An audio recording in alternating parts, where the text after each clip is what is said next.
All right, I'm here with Marty from Bobaflex. How's it going today, Marty? Going great. Awesome. So, I guess the first thing I want to talk about is, can you tell me a little bit about the history of the band? How long, you guys have been around since, I believe, 98, 99. Tell me something like that. Yeah, tell me a little bit about how you guys got started and what has the road been like for you so far? It's been pretty crazy. We started about 98. It wasn't a real band in 98. We even played some bar shows and stuff. And then about 2001, we got serious and got, all the original members that are in now. And started playing like crazy, and we go play everywhere. And it's been really cool. We got signed to Eclipse Records, and then got signed to TVT Records, and then TVT went bankrupt. And now we're doing our own thing on VFX Records, and it seems to be working pretty well for us.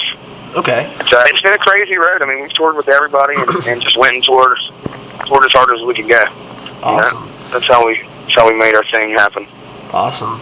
So VFX Records, is that your own label? Yeah. Yep. What was the transition like from being on TVT Records, and they went bankrupt, of course, but going from a label that you're under to being on your own label, what was that transition like for you, and what have been some of the biggest differences that you've noticed?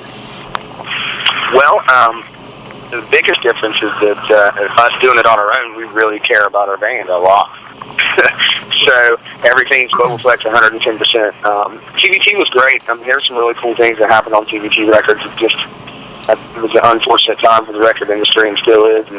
And they were cool though. We did some really big tours with TVT Records. I think we get more focused at our radio and more focused at our record release and that stuff when we're running it ourselves. So there's some pretty big differences. There's hundreds of thousands of dollars at our disposal, and nobody tells us what to do. Right. So that's give and take. Okay.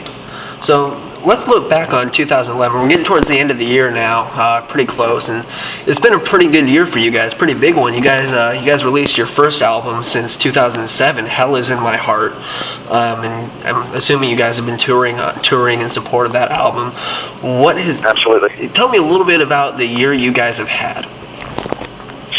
Well, it was a really good year. We went to radio with Bury Me With My Guns On, and we were doing it out of our pocket and didn't have a lot of money, so we were, hitting stations when we had could do what we could do and all that stuff, and it just kept growing and growing, and Guns went to, I think 34 or something like that on the charts, and it just changed the whole. I mean, our shows have been great.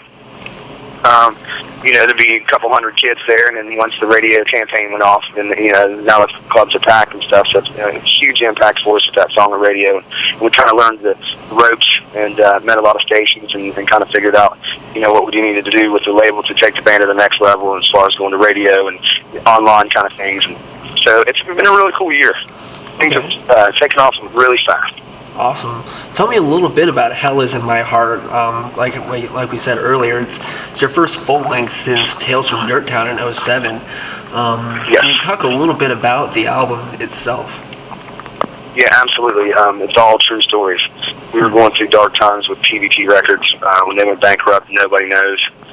Attorneys don't have no idea. Nobody has any clue what's going to happen with the music to the band. The band's just kind of stuck in limbo while everybody fights in courts for years and years. So it was a dark time. We were cruising around selling T-shirts to pay attorneys to try to get out of,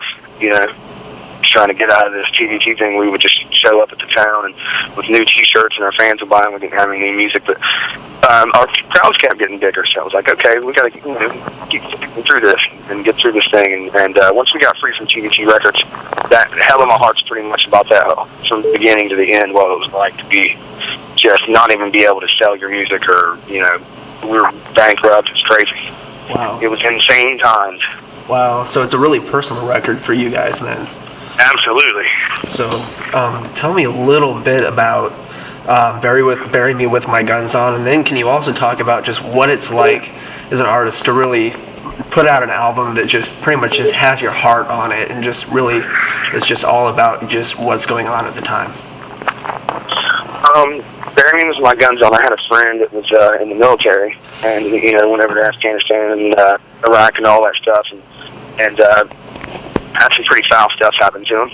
Seen some crazy stuff, and then when he got home, his lady had, moved in with the neighbor and some crazy shit like that. And when he got, I'm sorry, pardon my language. But, and so he just had this really, he had that 10,000-yard stare, and he lost and said that to me. He was like, so when I go to the other side, I'd like to, take my guns with me so I can show everybody, show the man upstairs what it felt like to get shot at and killed. I was like, whoa. When he said that to me, I was like, yeah, it stuck with me. I was like, wow. Man. Crazy concept, but interesting concept. Wow. And that's actually the first song that I heard off of the record. When I got it was "Bury Me with My Guns On." That's probably actually my favorite one off of there. Thank you. Yeah, it's just that, like you said, that just the song itself, it sticks out there. Just the lyrics and just the message of the album is it's like, wow, that's insane. You know what I mean? Dark times. Yeah. Man. I mean, things are going great now and stuff. It was just like, making this record, it was like we didn't know if we were going to make the record or not, if we were going to be able to, if we were going to be allowed legally to be a band anymore, and it was just crazy. So wow. There's a lot of personal things going on, divorces and all kind of crap. So. Wow. So what is it like as artists? Tell me about the experience of just putting out a record that just pretty much just bears all of your emotions, just has your heart spilled out on it. What is it like to put that out to the public?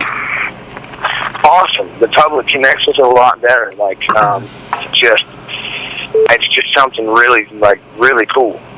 And you tell a story and you tell how you feel and everything, and it's like people feel the same way. Everybody feels the same way, and it's just indescribable. I can't describe it. I mean, it's like, I can't wait to do another record. I'm ready to do a really personal, talk about how I brush my teeth and stuff. Real personal. No, I'm just kidding. You know what I mean?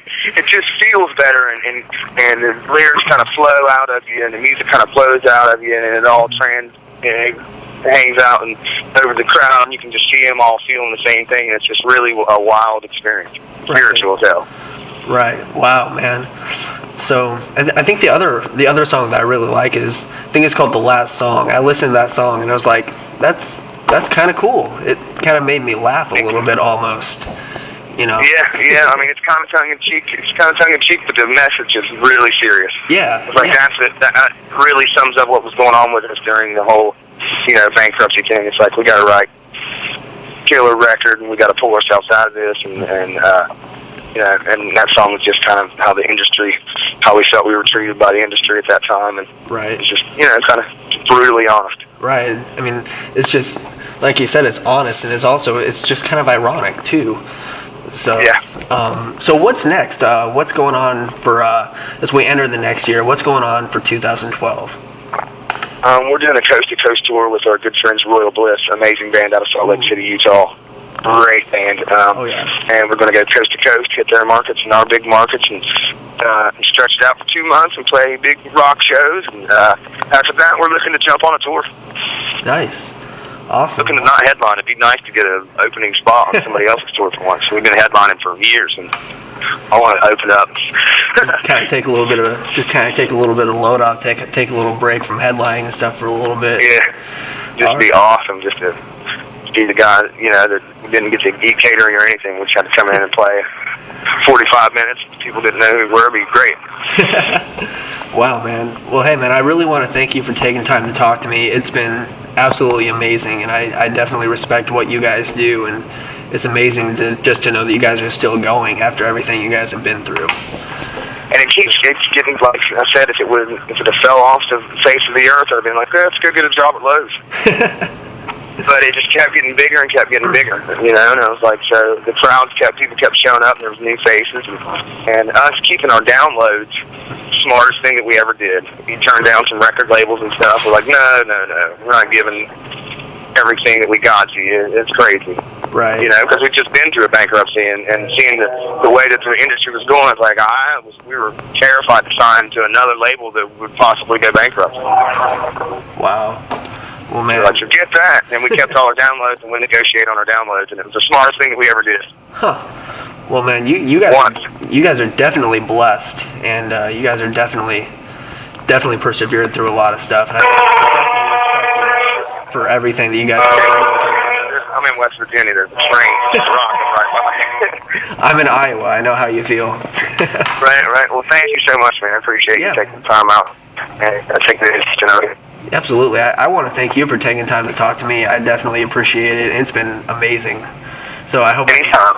I hope I can catch you guys when you guys come through sometime soon. So. Yeah, we're definitely January, February. I think early January we'll be out through Iowa, like Waterloo, Cedar Rapids. Okay.